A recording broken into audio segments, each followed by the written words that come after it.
All right, we're back on Get Up, and it's time for Overreaction Thursday with Dan Graziano. I'm going to say something that I think people are generally saying, and then you tell me whether or not that is an overreaction. So I think people are saying the Jets should beat the Patriots on Sunday.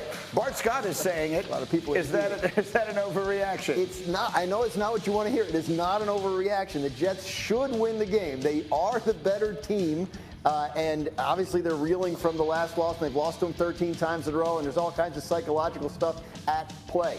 But if you look at it, that was their first game without Breece Hall after his injury. They've kind of put the run game back together a little bit the last couple weeks, coming off a bye. I know the Patriots are too. The Jets should win this game, and it would be monumental for them for a number of reasons if they did. Yes, they've lost 13 straight to the Patriots. That's one of the reasons that it would be monumental. Okay, I feel like people are starting to say, you know what, Mike Tomlin might finish over 500 again after all is said and done. Is that an overreaction? I think it is. Look, they're 3-6. They have the rest of their schedule. You know, there's some winnable games on there, but they have to go 6-2. They still have 4 division games left, including both against the Ravens. I just think it's too high a hill to climb. Hard to bet against Mike Tomlin, who, as we know, has never finished below 5. Maybe he gets a tie, and they get to 8-1, and he keeps the streak alive. But no, I think there's too much for them to do to get there. All right, and then there's Josh Allen, who was the overwhelming favorite to win MVP this year. And now with the struggles that we've seen in the red zone and everything else, I think people are saying he has played his way out of the MVP race. Is that an overreaction? It is, because there's more season left than people want to give credit for. You walk around, everybody's like, oh, you know, you're more than halfway there. Nuh-uh. There's half a season left. There's as much data as is already in the hopper. There's that much more coming.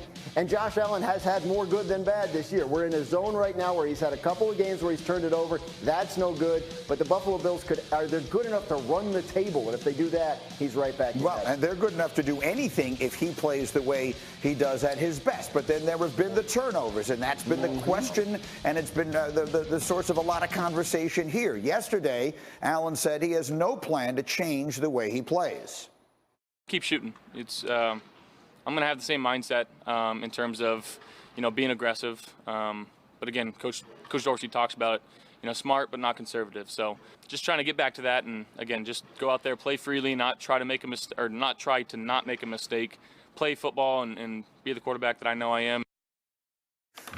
All right, so look, Bartholomew, we've had unbelievably good conversations here about this week because there were sort of two schools of thought. One of them is this is what you're going to have to just accept in Josh Allen.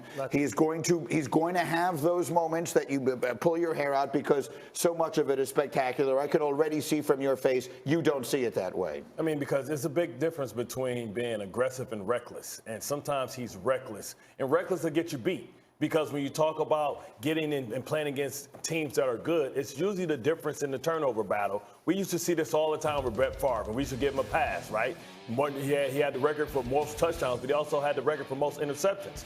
And, you know, same thing, make you laugh, make you cry. This was an opportunity where maybe you just don't be that aggressive. That's throwing it to tight windows into the end zone. That wasn't third down, wasn't fourth down, wasn't have to have it. You live to fight another day sometimes, and he has to find that line. And that line is different from everybody else, but he sometimes relies on his arm strength too much, and he uses that instead of going where the defense dictates where the ball should go. That's the position of playing quarterback. Not always about using your physical gifts. Sometimes it's about using your mind. Well, that's a great comparison. The comparison to Favre is a great one. And look, Brett Favre had, you know, one of the 10 or 12 best careers any quarterback ever had. No one is sneezing at that. But the point is that he's only 26 years old. If you could coach a little bit of that out of him without sacrificing the stuff that makes him great, now you genuinely could be talking about someone who's as good as anybody we've ever seen. Can that be done? Well, you don't want to take that mindset away from a young player because that's what makes him great. And you watch him with that ball at the end of the game, he basically